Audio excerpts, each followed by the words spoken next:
ফুলবাৰী কেন্দ্ৰীয় ৰঙালী বিহু সন্মিলন উপলক্ষে ফুলবাৰী আঞ্চলিক ছাত্ৰ সন্থাৰ স্বাস্থ্য আৰু ৰক্তদান শিবিৰ। ৰক্তপাত নহয়, ৰক্তদান মন্ত্ৰৰে ফুলবাৰী আঞ্চলিক ছাত্ৰ সন্থা। অসমৰ সংগ্ৰামী সত্তা জাতীয় সংগঠন আছুৰ ফুলবাৰী আঞ্চলিক ছাত্ৰ সন্থাই ফুলবাৰীত দুদিনীয়াকৈ অনুষ্ঠিত কৰা কেন্দ্ৰীয় ৰঙালী বিহু সন্মিলনৰ লগত সংগতি ৰাখি পূব ফুলবাৰী উচ্চ মাধ্যমিক বিদ্যালয় খেলপথাৰত বিনামূলীয়া স্বাস্থ্য শিবিৰৰ আয়োজন কৰে। আছুৰ এই ব্যতিক্ৰমী পদক্ষেপত স্থানীয় ৰাইজৰ অভূতপূৰ্ব সঁহাৰিত আছুৰ নেতৃবৃন্দ উৎফুল্লিত হৈ পৰা দেখা যায়। এই বিনামূলীয়া স্বাস্থ্য শিবিৰত স্থানীয় প্ৰায় 200 লোকে অংশগ্ৰহণ কৰে। ইয়াৰ সমান্তৰালকৈ দিনৰ 1 বজাৰ পৰা লখিমপুৰ চিকিৎসা মহাবিদ্যালয়ৰ সহযোগত ৰক্তদান শিবিৰৰো অনুষ্ঠিত কৰে। ইয়াৰ লগতে ছাত্ৰ-ছাত্ৰীসকলৰ উৎকৰ্ষ সাধনৰ বাবে ভেকচন চিত্ৰাংকন প্ৰতিযোগিতাৰো অনুষ্ঠিত কৰা হয়। লখিমপুৰৰ পৰা বেদান্ত বৰুৱাৰ ৰিপৰ্ট, ৰাইজৰ বাৰ্তা।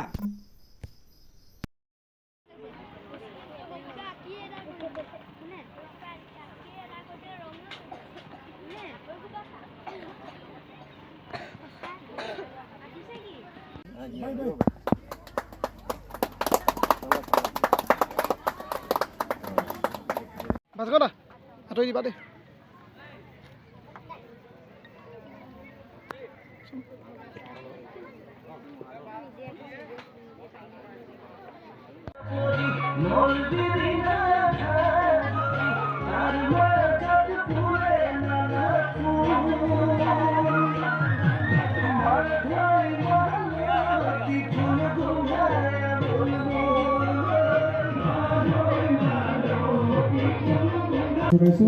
লগতে স্মাৰক প্ৰদান কৰিবৰ বাবে ঘনকাটক আদিবক আহ্বান জনাইছোঁ।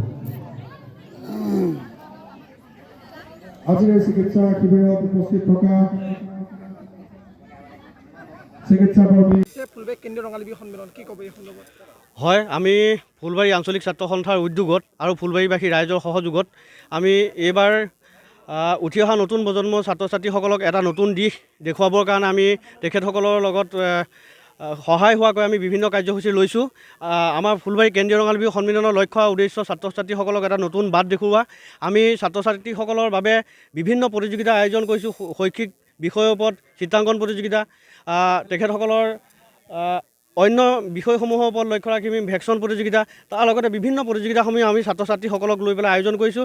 আৰু দুখীয়া দৰিদ্ৰ জনসাধাৰণৰ সহায় হোৱাকৈ ফুলবাৰী কেন্দ্ৰীয় ৰঙালী বিহু সন্মিলন তথা ফুলবাৰী আঞ্চলিক ছাত্ৰ সন্থাৰ সন্মানীয় বিষয়ববীয়াসকলে ইয়াতে আজি বিনামূলীয়া স্বাস্থ্য শিবিৰৰ ব্যৱস্থা গ্ৰহণ কৰিছে, লগতে ৰক্তদান শিবিৰৰ ব্যৱস্থা গ্ৰহণ কৰিছে।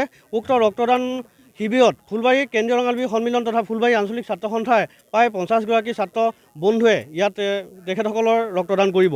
যিহেতু আমাৰ লক্ষ্য ফুলবাৰী কেন্দ্ৰীয় ৰঙালী বিহু সন্মিলনৰ লক্ষ্য উদ্দেশ্য এটাই, আমি উঠি অহা নতুন প্ৰজন্মক এটা নতুন বাট দেখুওৱাৰ লগতে আমি দুখীয়া দৰিদ্ৰ জনসাধাৰণক আমি কেনেধৰণে সহায় কৰিব পাৰোঁ আৰু লগতে কেনেদৰে আমাৰ কৃষ্টি সংস্কৃতি ৰক্ষা কৰিব পাৰোঁ। কৃষ্টি সংস্কৃতি ৰক্ষা কৰাৰ ক্ষেত্ৰত আঁতৰৰ পৰা এগৰাকী আৰ্টিষ্ট মাতি আনি বা গায়ক মাতি আনি আমি সেইখিনিকে কৰিব বিচৰা নাই। আমি মাত্ৰ এটাই কাম কৰিব বিচাৰিছোঁ, আমাৰ কৃষ্টি সংস্কৃতি ৰক্ষাৰ ক্ষেত্ৰত বিভিন্ন জাতি জনগোষ্ঠী যিসকল টীম আহিব, সেই তেখেতসকলে ইয়াত বিভিন্ন ধৰণৰ কাৰ্যসূচী ৰূপায়ণ কৰিব।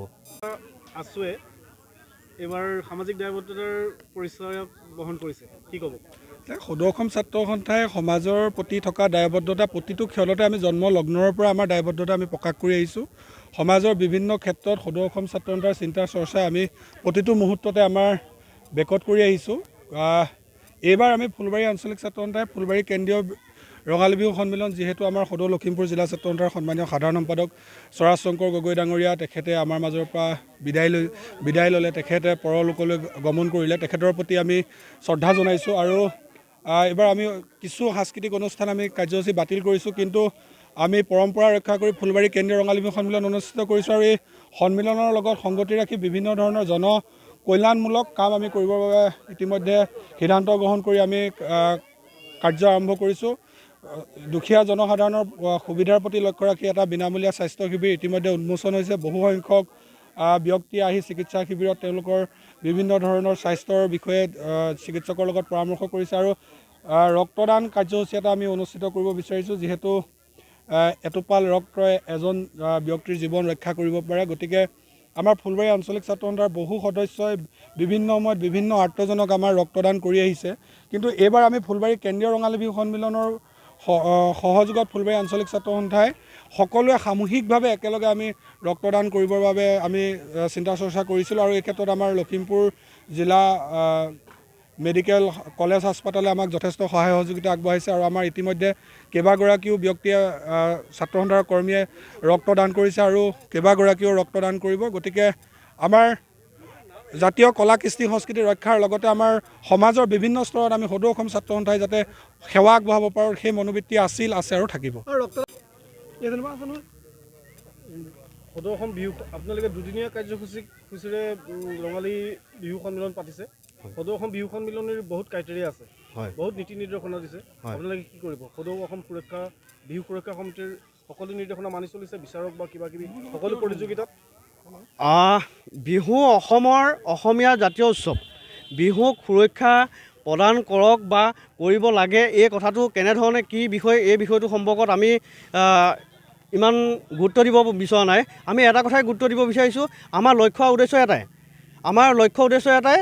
আমি উঠি অহা নতুন প্ৰজন্মক বাট দেখুওৱা, কৃষ্টি সংস্কৃতি ৰক্ষা কৰা আৰু কৃষ্টি সংস্কৃতি ৰক্ষা কৰাৰ ক্ষেত্ৰত সদৌ অসম ছাত্ৰ সন্থা অসমৰ আটাইতকৈ সৰ্ববৃহৎ শক্তিশালী জাতীয় সংগঠন সদৌ অসম ছাত্ৰ সন্থা। গতিকে সদৌ অসম ছাত্ৰ সন্থাৰ কোনো হাইকামাণ্ড নাই। সদৌ অসম ছাত্ৰ সন্থাই অসমৰ খিলঞ্জীয়া জনসাধাৰণৰ লগত লৈ তেখেতসকলৰ কাৰ্যসূচী ৰূপায়ণ কৰে আৰু ৰাইজে যেনেধৰণে বিচাৰিছে ফুলবাৰী আঞ্চলিক ছাত্ৰ সন্থাৰ উদ্যোগত আয়োজন কৰা ফুলবাৰী কেন্দ্ৰীয় ৰঙালী বিহু সন্মিলন ৰাইজৰ উদ্যোগত হৈছে। ৰাইজে যেনেধৰণে বিচাৰিছে ফুলবাৰী কেন্দ্ৰীয় ৰঙালী বিহু সন্মিলন তেনেধৰণে অনুষ্ঠিত কৰা হৈছে। বিহু সন্মিলনীৰ সকলো মঞ্চ ৰাজনৈতিক আখৰালৈ পৰিণত হৈছে। হয়, ফুলবাৰী বিহু সন্মিলনৰ বিহু বাকৰি তাৰ ব্যতিক্ৰম বুলি ক'বনে বা তাৰ তেনে ক্ষেত্ৰত কি পদক্ষেপ লৈছে? হয়, আমাৰ ইয়াতে আমাৰ কাৰ্যসূচীবিলাক সম্পূৰ্ণ পৃথক।